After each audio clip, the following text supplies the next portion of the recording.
네, 참된 교육 컨설팅 대표 장프로입니다. 반갑습니다. 이번 방송은 중앙대입니다. 중앙대 전형 중에 탐구형 인재를 할 건데요. 다빈치형 인재와 탐구형이 대표적으로 이어지는 학종 중앙대의 대표 전형들입니다. 그 중에 탐구형 인재인데 먼저 올해 모집 요강부터 확인해 보도록 하죠. 2020 중앙대 탐구형 인재. 모집 요강 압축 정리를 해보면 작년과 큰 차이가 있습니다. 그게 무엇이냐? 면접이 없어졌습니다. 중앙대는 지금까지 1단계 서류 100, 2단계 서류 70, 면접 30으로 학생을 선발했죠. 1단계에서 우선 걸러진 친구들이 뭐 3.5배수에서 뭐 3배수, 2.5배수 이런 식으로 학생들을 배수로 통과시켜서 면접을 봤는데 그 면접 자체를 없애고요. 깔끔하게 없애고 서류 100으로만 갑니다. 서류 100인 학교들이 이제 갈수록 많아지고 있네요. 이 서류 100의 그 제출 서류를 보면 생기부, 자소서, 추천서입니다. 생기부 중요하고 자소서 중요하고 그 중요한 비중이 굉장히 커졌겠죠.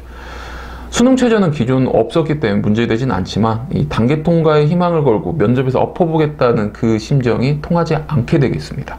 면접으로 오롯이 승부를 보는 뭔가 그런 생각은 없애야 될 것 같고요. 서류 100%로 승부를 보셔야 됩니다.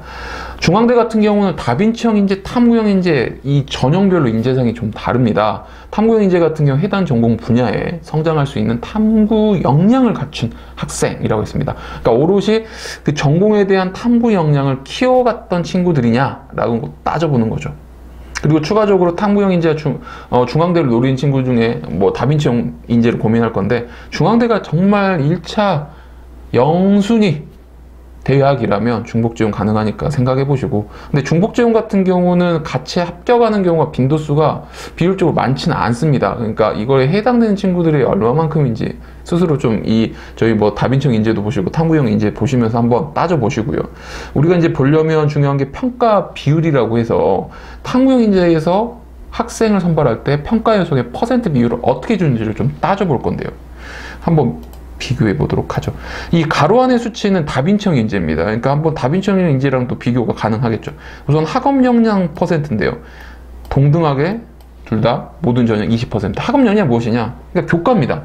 교과에 대한 성취도, 그 다음 교과에 대한 발전도, 그 다음에 뭐 교과에 대한 그 나와 있는 여러 가지 수치들, 뭐 이런 것들을 정량이 아닌 정성평가로서 따져보겠다라는 거고요. 그 다음에 탐구 역량, 뭐 다빈치형 탐구 인재니까 탐구 중요한 단어인데요.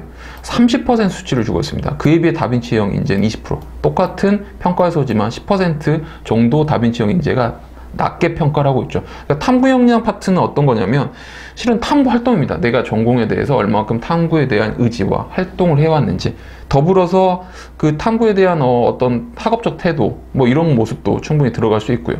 그 다음에 전공 적합이라고 하는 단어로서 탐구형 인재에서 30%를 확인하고 있는데요. 이 30% 전공 적합은 무엇이냐? 뭐 이런 내용입니다.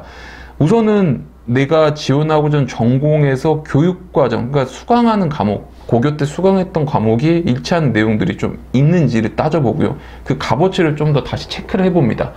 그게 전공과 연관된 과목, 고교 과목에 대한 체크 요소이고요.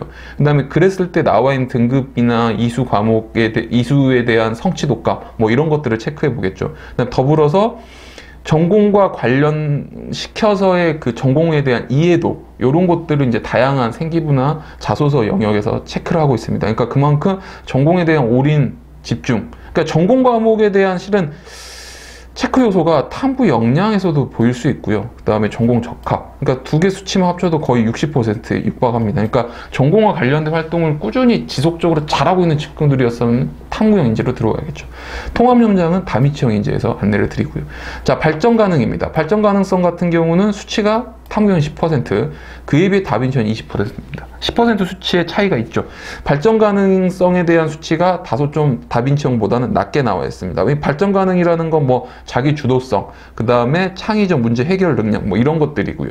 그 다음에 인성 요소인데요. 인성도 다빈치형 인재와 탐구형이 동등하게 보지만 탐구형 인재는 10%, 다빈치형에선 20% 20%입니다. 그러니까 수치 차이가 있죠. 인성은 뭐 말 그대로 협업 능력, 소통, 능력, 그 다음에 뭐 도덕성, 성실성 이런 것들을 다 따져본다는 뜻이고요.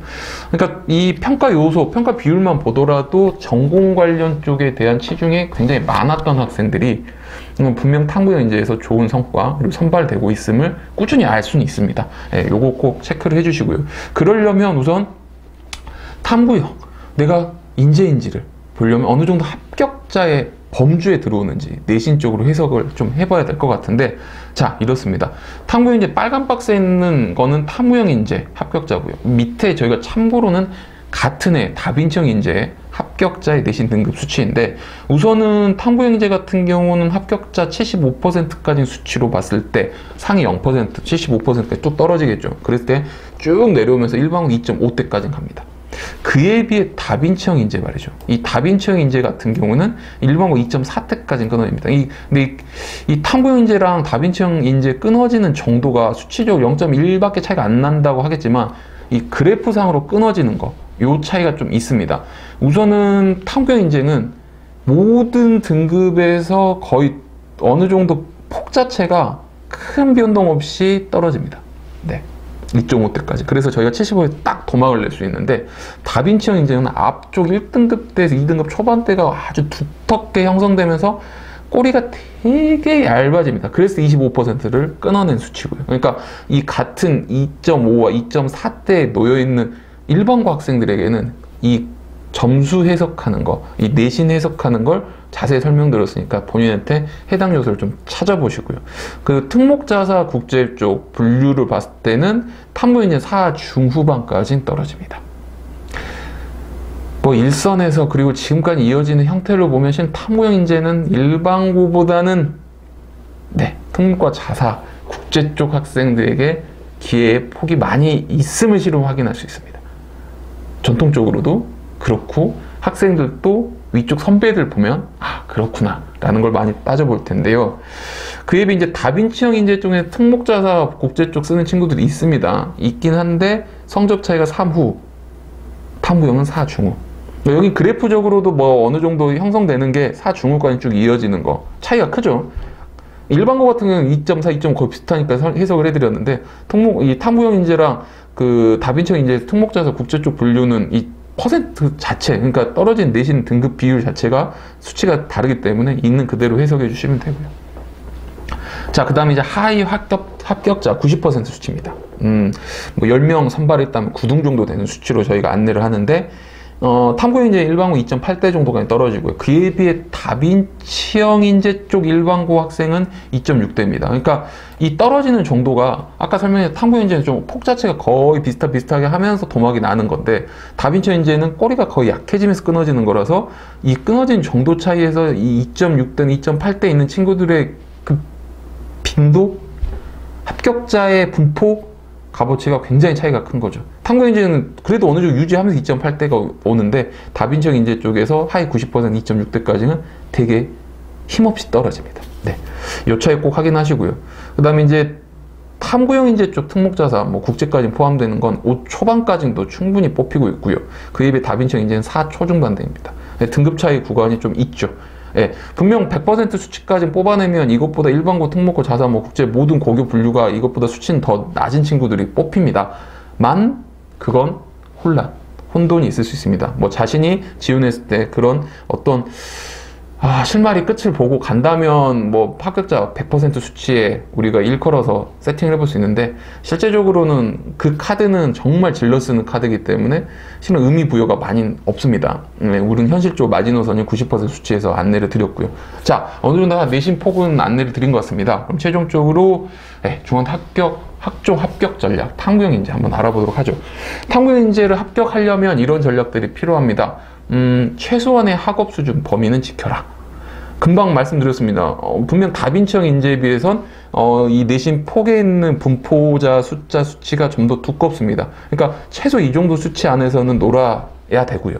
그 다음에 탐구형 인재 평가 요소에서 볼 수 있다시피 탐구, 이 전공 관련된 활동이 굉장히 두껍게 형성되어 있는 친구들, 그리고 수치나 난이도가 계속해서 증가하고 있는 친구들, 이런 친구들이 탐구형 인재에서 정말 좋은 성과를 보이고 있습니다. 그리고 일반고에 비한 나머지 타 고교 분류에 포함된 친구들의 합격선 확인했지만 그 친구들의 전통적으로 그 고교에서 선배들이 또 합격하고 있는 추세를 봤을 때 그거 꼭 감안하신다면 충분히 틈새 시장 공략들이 가능합니다. 그러니까 꼭 그거 체크해 주시고요. 자, 탐구형 인재 한 줄평입니다. 난 이 전공 아니면 안 돼. 이런 친구들이 있었죠. 고1부터 고3까지 나는 막 여기만 보고 계속 이 활동만 끄집어서 갈 거야. 내신은 좀 그래도 나는 활동 열심히 했어. 한번 해보지. 이런 친구들이라면 탐구형 인재 지원해 보시길 바라겠습니다. 분명 성과 있으실 거고요. 지금 나와 있는 이 모든 내용들, 그리고 여기 합격 전략에 정리된 이 정리 내용들까지 참고하신다면 탐구형 인재 지원하시는데 어려움 없으실 것 같습니다. 네. 뭐 수시를 쓰면서 학교 카드, 입학 카드 6개를 써야 됩니다. 6장. 뭐 그거에 대한 도움, 자소서, 뭐 이런 도움들을 원하시면 포털 사이트 참된 교육 컨설팅 검색하셔서 공식 홈페이지 확인해 주시면 뭐 궁금한 내용들, 비용들 다 안내되어 있으니까 확인해 보시고요. 자, 오늘 장프로 학종역학은 중앙대 탐구형 인재 알아봤습니다. 중앙대 관심 있으신 분들은 다빈치형 인재도 있으니까 같이 비교해서 보시고요. 중앙대 목표를 하시는 친구들에게 어떤 전역이든 합격의 기운이 가시길 바라겠습니다. 지금까지 장프로였습니다. 감사합니다.